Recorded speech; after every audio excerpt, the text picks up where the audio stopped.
आप भाजपा के यहाँ पे अध्यक्ष हैं, प्रदेश अध्यक्ष हैं, रिपोर्ट कार्ड कैसा है कि 25 एमएलए यहाँ पर भाजपा के जीते थे? क्या लगता है कि इस चुनावों में उनकी आधे से ज्यादा लोगों की टिकट कटने के यहाँ पर अटकलें लगाई जा रही हैं? आवाज जनता ये कह रही है कि आधे से ज्यादा टिकट यहाँ पर कट जाएंगे। क्या लगता है कि 25 के 25 रिवाइव होंगे, अथवा विधानसभा के अंदर जो एक रखा होता है कि एक छानना से उससे छान के आप उनको कईयों की टिकट कट जाएगी, ऐसा लगता है कि वो पुनः आएंगे? भारतीय जनता पार्टी में कोई एक व्यक्ति किसी को मैंडेट नहीं देता है, उसका एक प्रक्रिया है। हमारे जो मंडल प्रधान होते हैं, जो हमारे जिला प्रधान होते हैं, जिलों के प्रभारी सह प्रभारी होते हैं, वो अलग अलग जिलों की अलग अलग असेंबली सीट्स की रिपोर्ट स्टेट बॉडी को भेजते हैं और उसके बाद अलग अलग लेवल्स पर पार्टी के सर्वे होते हैं।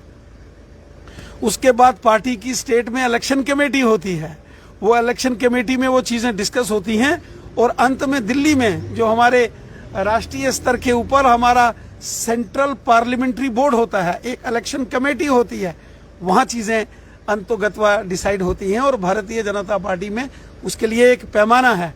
भारतीय जनता पार्टी किसी एक व्यक्ति विशेष की पार्टी नहीं होती है, एक पूरा संगठन है। तो जम्मू के अंदर जितने भी विपक्ष के कार्यालय थे, पार्टी कार्यालय, सब के अंदर सन्नाटा था, लेकिन आम आदमी पार्टी के कार्यालय के अंदर आज काफी रौनक देखी जा रही है। क्या कहेंगे जो लोग लगातार उनके तरफ उनका रुझान बढ़ रहा है और लगातार ज्वाइनिंग यहाँ पर चल रही है, क्या लगता है आपको कि आपको सत्ता के अंदर पहुंचाने के लिए कहीं ना कहीं आम आदमी पार्टी जम्मू में रोड़ा साबित होगी? देखिए, केजरीवाल साहब की पार्टी ने उत्तर प्रदेश में 350 सीटों पर चुनाव लड़ा और 349 सीटों पर उत्तर प्रदेश में केजरीवाल साहब की पार्टी की जमानतें जब्त हुई। 70 सीटों पर केजरीवाल साहब की पार्टी ने उत्तराखंड में चुनाव लड़ा, 68 सीटों पर जमानतें जब्त हुई। गोवा में 40 सीटों पर केजरीवाल साहब की पार्टी ने चुनाव लड़ा, 35 में जमानतें जब्त हुई और मणिपुर में केजरीवाल साहब की पार्टी को कैंडिडेट ही नहीं मिले, उम्मीदवार ही नहीं मिले। वहां यहाँ तो कहते हैं कि 87 पे लड़ेंगे हम। मैं कहता हूं पंजाब में जरूर उनकी जीत हुई, लेकिन वो इसलिए हुई कि वहां कांग्रेस और अकाली दल, उसके खिलाफ जनता में रोष था और बीजेपी ने पहली बार अपने दम से चुनाव लड़ा। बीजेपी के कैंडिडेट्स ने भी 40-40 हजार वोट, हमारे 16 ऐसे कैंडिडेट थे पंजाब में जिन्होंने 40,000 से ऊपर वोट लिए हैं। 18% से ऊपर वोट पंजाब में भारतीय जनता पार्टी ने लिया है और पहली बार अपने दम पर हमने वहां चुनाव लड़ा। अगली बार पंजाब में भी भारतीय जनता पार्टी का झंडा बुलंद होगा, आप देखते रहना। लगता है मिशन 50+ आपका जो सपना है वह पूरा होगा, मिशन 50+। जम्मू कश्मीर में तो Bharatiya Janata party clean sweep करेगी। मिशन 50+ भारतीय जनता पार्टी जीतेगी। जो काम मोदी साहब ने जम्मू और कश्मीर में किए हैं, गरीब, मजदूर, किसान, महिलाएं, पुरुष, बच्चे, बुजुर्ग, हिंदू, मुसलमान, सिख, ईसाई, जो मोदी साहब ने गरीब लोगों का भला किया है, गरीबों के खातों में पैसे, 6-6 हजार किसानों को, हजार गरीब लोगों की पेंशन, गरीब लोगों को मकान, गरीब लोगों के घरों में टॉयलेट बाथरूम, लोगों को free ration, free vaccine, 5-5 lakh रुपए के आयुष्मान भारत के कार्ड, ई श्रम कार्ड, गांव में सड़कें, स्कूल, हॉस्पिटल, बिल्डिंग्स कौन दे रहा है? सब मोदी साहब ने दिए। एम्स जैसा हॉस्पिटल, 9 मेडिकल कॉलेज, ये सब मोदी साहब की। हाईवेज, टनल्स, कितना काम मोदी साहब ने किया है। इतना मुश्किल दौर देखा लोगों ने कोरोना का।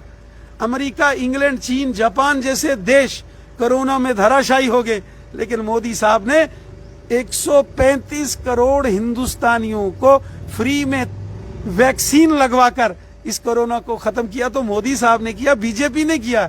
इसीलिए जब भी यहाँ असेंबली के चुनाव होंगे, प्रचंड बहुमत के साथ जम्मू कश्मीर में भारतीय जनता पार्टी की सरकार बनेगी और जम्मू कश्मीर का अगला मुख्यमंत्री भारतीय जनता पार्टी का होगा। रविंद्र जी, फ्री बिजली, पानी और 1000 इंसेंटिव जो महिलाओं को दिया जाएगा, क्या भाजपा के मैनिफेस्टो में शामिल होगा? क्या ऑफिशियल औपचारिक इसकी घोषणा चुनावी रैली में की जाएगी? मोदी साहब ने इतना काम फ्री किया है। मोदी साहब ने महिलाओं को फ्री में गैस कनेक्शन, फ्री में राशन, फ्री वैक्सीन, एक बटन दबाते ही किसानों के खातों में फ्री में 6-6 हजार, गरीब लोगों को मोदी साहब द्वारा 1000 रुपया, चाहे वो ओल्ड एज है, डिसेबल है, विडोज है, उनको पेंशन, गरीब लोगों के मकान, गरीब लोगों के टॉयलेट बाथरूम, इतने बड़े और आयुष्मान भारत इलाज के लिए 5-5 लाख। आप कह रहे हैं कि सत्ता में आने के रविंद्र जी, आप कह रहे हैं कि मोदी सत्ता में साहब इतना काम कर रहे हैं, तो भारतीय जनता पार्टी जब हमारी सरकार बनेगी, हमारा मुख्यमंत्री बनेगा, तो हमारा भी फर्ज है। रविंद्र जी, तो जनता इसलिए विश्वास हमने कैसे क्या करेगी? किया? आम आदमी पार्टी भी कहती है कि हम सत्ता में आएंगे तो फ्री बिजली पानी करेंगे। ये आपने आजादी देखा से नहीं वो केजरीवाल साहब के वो भगवंत मान साहब पंजाब में आए, तो उन्होंने कहा कि मैं वो डेली वेजर करूंगा पक्के, तो अगले दिन चले गए दिल्ली मोदी साहब के पास कि 50,000 करोड़ रुपया दे दो, पंजाब के सरकारी कर्मचारियों को मैंने तनख्वाह सैलरी देनी है। आप सीएम बनेंगे तो आप भी मोदी साहब के पास जाएंगे, हमें भी पैकेज चाहिए। देखिए, हमारी कमिटमेंट मोदी साहब के साथ होगी ना, बीजेपी के हैं। अब वादा करे भगवंत मान जी तो पूरा करे केजरीवाल, पूरा करे मोदी साहब, वो नहीं होगा। अगर वादा भगवंत मान और केजरीवाल साहब ने किया है तो वो भगवंत मान जी को और केजरीवाल जी को पूरा करना पड़ेगा। उसके लिए उनको मोदी साहब के पास बार बार जाने। विधानसभा चुनाव में आपको चैलेंज नहीं मानते? प्रचंड बहुमत के साथ भारतीय जनता पार्टी की सरकार बनेगी और बीजेपी का मुख्यमंत्री होगा।